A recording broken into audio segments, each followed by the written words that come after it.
Assalamualaikum warahmatullahi wabarakatuh. Alhamdulillahi wa kafa. Wassalatu wassalamu ala rasulillahi mustafa wa ala alihi wa sahbihi wa bad wafa. Amma ba'd. Fa ya ibadallah, usi nafsi wa iyyakum bi taqwallahi faqad faza al-muttaqun. Fala tamutunna illa wa antum muslimun. Saya terjemahkannya, Masya Allah. Baik, lihat kalimatnya. Aduh, bapak-bapak ini kan sudah sepuh, sudah tua, begini gitu kan. Baik, aduh cobalah ya, sedikit-sedikit seperti yang muda, pegang mushaf. Mau sampai kapan seperti ini? Ayo kita berikhtiar lebih baik lagi. Apa kata jawabannya? Aduh, hapunten, ada abi menuju murojaah Quran. Gitu. Aduh, saya mohon maaf, nggak bisa pegang mushaf karena saya sedang murojaah. Rupanya bapak itu sudah hafal Quran, cuma lagi ngulang-ngulang. Beliau bilang sejak saat itu, saya kapok nunggu orang lagi kan. Kalau cuma memasukkan sesuatu ke dalam benak Anda, jangankan Anda. Non-muslim bisa melakukan itu. Snokhogronya hafal Quran, Winsing bisa menghafalkannya, yang lain bisa menghafalkannya. Bahkan demi Allah saat saya berada di Libya, dan kita hampir beberapa pekan itu suka ada pertemuan dengan tokoh-tokoh dunia, pemuka agama lain dan sebagainya, itu suka ada diskusi-diskusi. Ya, diskusi-diskusi. Ya, tahu apa yang terjadi?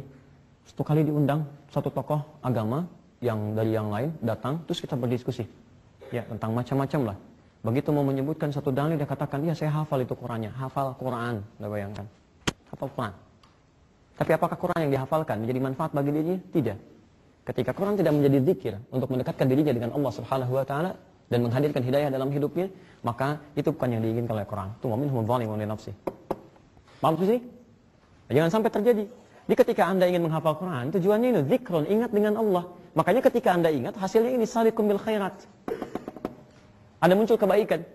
Lihat nih, saya mau jalan nih. Begitu mau jalan, penghafal Quran itu beda. Begitu dia mau jalan, Qurannya langsung bicara dalam dirinya. Jalan kamu mesti begini. Quran surah 25, ayat 63. Wa ibadur rahmanil ladzina yamshuna 'alal ardi hauna. Hamba Allah yang penyayang itu ketika jalan, jalannya enggak sombong, tawadhu dia jalan. Masya Allah. Quran surah 31, ayat 18. Posisi paling kiri sebelah bawah. Ya, wala tamshi fil ardi maraha. Jangan pernah berjalan dalam keadaan yang sangat angkuh.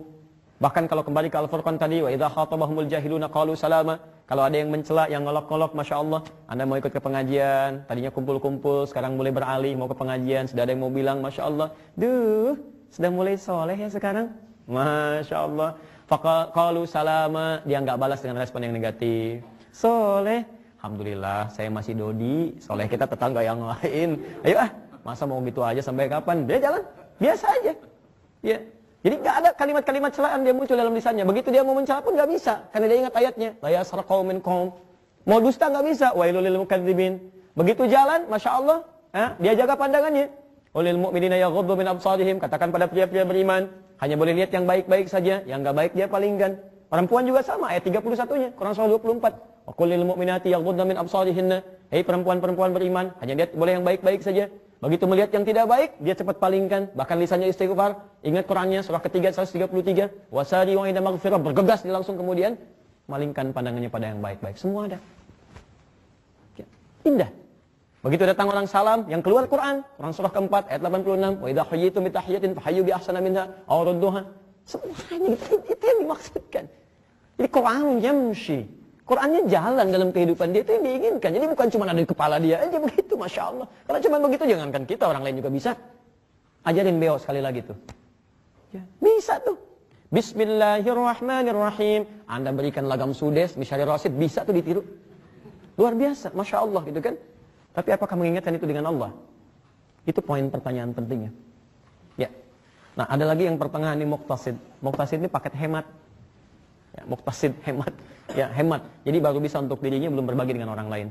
Masih di pertengahan. Jadi kadang-kadang masih mojok di masjid, ngulang-ngulang. Aduh, Masya Allah banyak hafalannya ya. Jodoh, silahkan naik ke atas mimbar. Kalau cuma naik aja sih bisa, tapi kalau untuk ceramah nanti deh. Masya Allah gitu ya. Nah itu, ada yang pribadi demikian. Nah itu tahap pertengahan. Ya, tahap pertengahan. Tapi Masya Allah itu lebih baik juga. Sudah memulai. Ada seorang dai yang sangat terkenal. Dia masuk ke masjid. Melihat seorang bapak kemudian sedang duduk, yang muda-muda sudah pegang mushaf, baca Quran, dia cuma duduk begini aja. Maka mulai menegur. Ya, bahasanya bukan bahasa Arab, bukan bahasa Indonesia, bukan bahasa Inggris juga.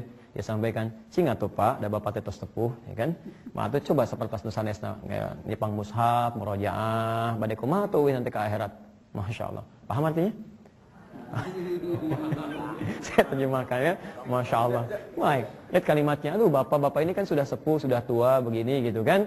Baik, aduh cobalah ya sedikit-sedikit seperti yang muda, pegang mushaf. Mau sampai kapan seperti ini? Ayo kita berikhtiar lebih baik lagi. Apa kata jawabannya? Aduh, hapunten, ada abi menuju murojaah Quran. Gitu. Aduh, saya mohon maaf, gak bisa pegang mushaf karena saya sedang murojaah. Rupanya bapak itu sudah hafal Quran, cuma lagi ngulang-ulang. Beliau bilang sejak saat itu saya kapok nunggu orang lagi. Gitu. Ini, muqtasid. Baik ya. Jadi kalau ada orang misalnya sedang ulang-ulang atau sedang diam, nggak pegang mushaf, jangan sultan dulu. Sultan aja dulu mungkin di masjid, ya. Kadang-kadang kan kalau suka ngulang-ulang suka begini-begini, kan? Ya. Suka ada itu begitu, ya. Baik, kadang-kadang nggak pegang mushaf dia begini-begini ada, tapi masih normal. Kalau yang begini, nah itu ngantuk. Itu ngantuk pasti. Baik. Jadi konsep husnudzon itu terapkan pada yang benar ya. Yang salah kalau sudah pasti ya hadirkan. Tapi kalau yang belum pasti kita husnudzon. Ya, jadi husnudzon kadang-kadang suka salah orang ya. Kalau Anda melihat begini kita husnudzon, mungkin dia sedang begini. Tapi kalau sudah gejalanya sudah pasti, itu bukan husnudzon, itu tindakan harus dilakukan. Ya, ibu masuk ke bis, tiba-tiba ada orang bertato, terus lihat dia, terus masukin tangannya ke dompet ke kantong orang lain begini. Husnudzon aja barangkali ada kebaikan. Subhanakallahumma wa bihamdika asyhadu an la ilaha illa anta astaghfiruka wa atubu ilaik. Wa akhiru da'wana alhamdulillahirabbil alamin. Wa lafu minkum. Assalamualaikum warahmatullahi wabarakatuh.